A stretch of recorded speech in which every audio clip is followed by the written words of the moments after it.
Stop and look at the nearest oak tree to where you're sitting right now. If you're in most of the continental United States, one is probably within a few hundred feet of you. Maybe in your yard, maybe on your street. Maybe you drove under one this morning without thinking about it. That tree is producing food. Right now, or within a few months, it's producing a crop that is higher in fat than olive oil, richer in complex carbohydrates than most grains, and contains between 6 and 8% protein by weight, comparable to an egg. The acorn, not squirrel food, not decoration, not a nuisance to rake up and fall. For roughly 10,000 years across North America, Europe, and Asia, the acorn was one of the most important foods in the human diet. Native American civilizations built entire food systems around it. California tribes were eating acorn as their primary calorie source before European contact. Korean cuisine has a traditional acorn jelly called dotorimuk that's still made today. In parts of rural Spain, pigs are finished on acorns to produce Jomon iberico, the most expensive ham in the world. And in America, most people throw them away. The story of acorns as human food is not a story about primitive survival. It's a story about one of the most sophisticated food processing traditions in human history, and how completely it was erased from American culture in a single generation.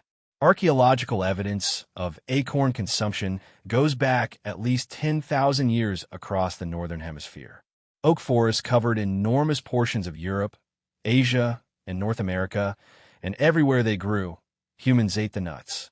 Roman historians documented acorn consumption. Medieval European peasants kept stores of processed acorn flour.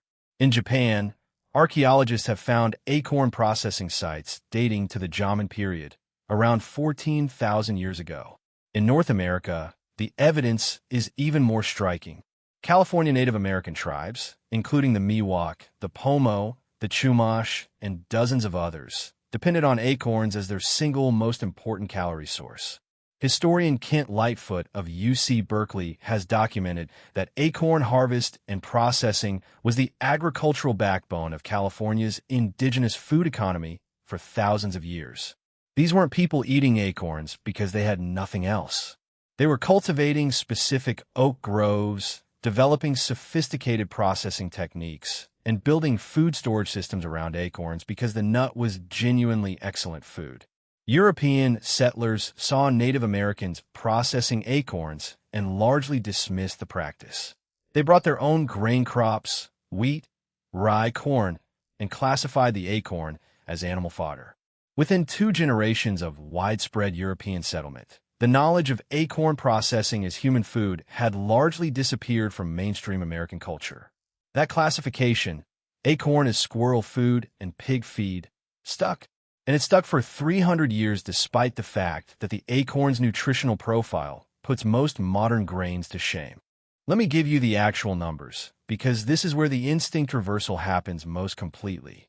Per 100 grams of raw acorns, the USDA Food Data Central database lists the following: calories, 387, making acorns roughly as calorie-dense as wheat flour. Total fat, 23.9 grams, which is higher than most nuts and significantly higher than most grains. Protein, 6.2 grams per 100 grams, comparable to eggs at 6 grams per medium egg. Carbohydrates, 40.8 grams with 4.1 grams of dietary fiber. Calcium, 41 milligrams. Iron, 0.79 milligrams. Magnesium, 32 milligrams. Potassium, 539 milligrams, which is more than a banana. Vitamin B6 at 0.528 milligrams, about 31% of the daily recommended intake.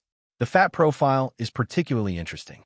Of the 23.9 grams of fat, approximately 15 grams are monounsaturated, the same category of fat in olive oil that receives significant attention in cardiovascular research. This is why acorn finished pork produces such distinctive marbling. The animal is eating fat that's already highly monounsaturated. The tannin question: this is what most people know about acorns, and it's why most people think they can't be eaten without specialized knowledge. Raw acorns contain tannins, bitter, astringent compounds that make them unpleasant to eat straight off the tree and that can interfere with protein absorption in large quantities. But tannins are water-soluble. They wash out. The traditional processing method, leaching acorns in water, removes virtually all of them. What's left after leaching is a mildly flavored, nutritious nut flour or whole nut that is genuinely excellent food. The tannin content varies significantly between species, with white oaks generally having much lower tannin levels than red oaks. There are over 90 species of oak native to North America, and the acorns from all of them are technically edible. The tannin levels vary, but they all respond to the same leaching process. That said, starting with a lower tannin species makes your first acorn processing experience much easier. White oak, Quercus alba, is the classic choice. White oaks have rounded leaf lobes, not pointed. The caps on white oak acorns are relatively small and shallow. White oak acorns typically mature in a single season and have noticeably lower tannin content than red oak acorns.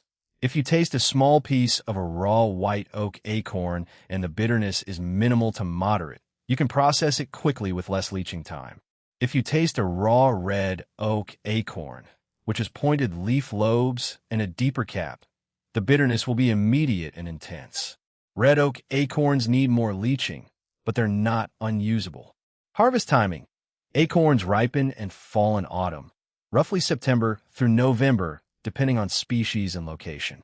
The best acorns are ones that have just fallen and are still green or just turning brown. Avoid any acorn with a small hole in it. That's a weevil exit hole, meaning the nut inside has been eaten. Avoid any that are shriveled, moldy, or float in water. Floaters have gone bad. Good acorns sink. Collect several pounds at a time. Processing them is batch work, and the effort doesn't scale down well for small quantities. A single large white oak tree in a good year can produce hundreds of pounds of acorns. You're not going to run out of raw material. Here's the step that most people don't know, and once you understand it, the whole thing becomes simple. Shell the acorns first. Crack them the same way you'd crack any hard nut, with a nutcracker, a rock, or a hammer against a hard surface. Peel off the thin, papery skin inside the shell. What you have now is the raw acorn nut meat, tanned to pale in color, firm, and bitter if you taste it raw. Cold water leaching. The most hands-off method. Place shelled, roughly chopped, or whole acorn nut meats in a container of cold water and leave them for 1 to 2 weeks, changing the water once or twice a day. As the water turns yellow-brown from the tannins, pour it off and add fresh water. After a week or two, taste a small piece. When the bitterness is gone or very mild, the acorns are ready. This is the traditional method used by California tribes for centuries. It requires almost no effort but takes time. Hot water leaching. Faster. Bring a large pot of water to a boil. Add your shelled acorns or ground acorn flour. Simmer for 15 to 20 minutes. Then drain through a cloth and repeat with fresh boiling water. Do this 3 to 5 times, tasting as you go. The heat accelerates tannin removal dramatically.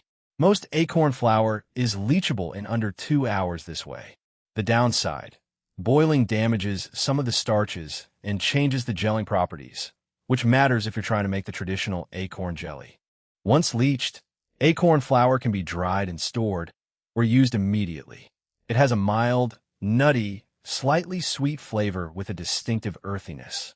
It can be used for bread, pancakes, and cookies, typically blended with wheat flour, a ratio of about 30 to 50% acorn.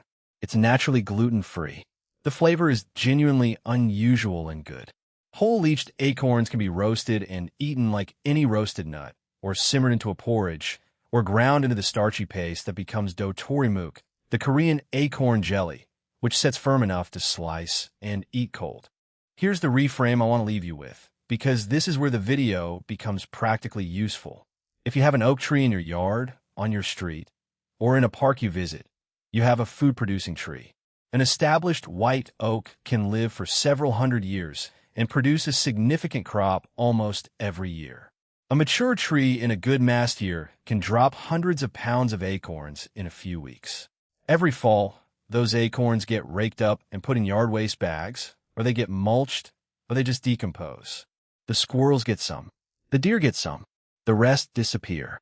And that's been the pattern for 300 years in this country, while the knowledge of what to do with them sat dormant, stored in anthropology departments and ethnobotany textbooks. The processing takes time. That's the honest answer. Cold water leaching takes a week or two. Hot leaching takes a few hours. For most modern people with grocery stores 10 minutes away, that time investment doesn't make sense for most of the year.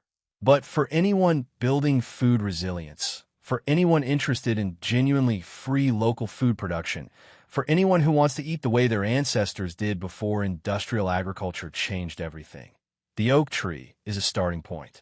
Your yard may already have one, and it's been dropping food every fall since before you moved in. 10,000 years of human food history. Every oak forest on 3 continents. Native American civilizations that built sophisticated food economies around it. And 300 years of American culture treating it as squirrel food. The acorn isn't difficult food to process. It's just food that requires knowledge that got lost. And now you have it. Subscribe if this channel is giving you something useful. In the next video, I'm covering a tree that grows wild in most of the eastern United States, produces a nut with more protein than almonds, and contains a compound that researchers have studied for its potential anti-cancer properties, in a plant that most people walk past without a second glance every single day.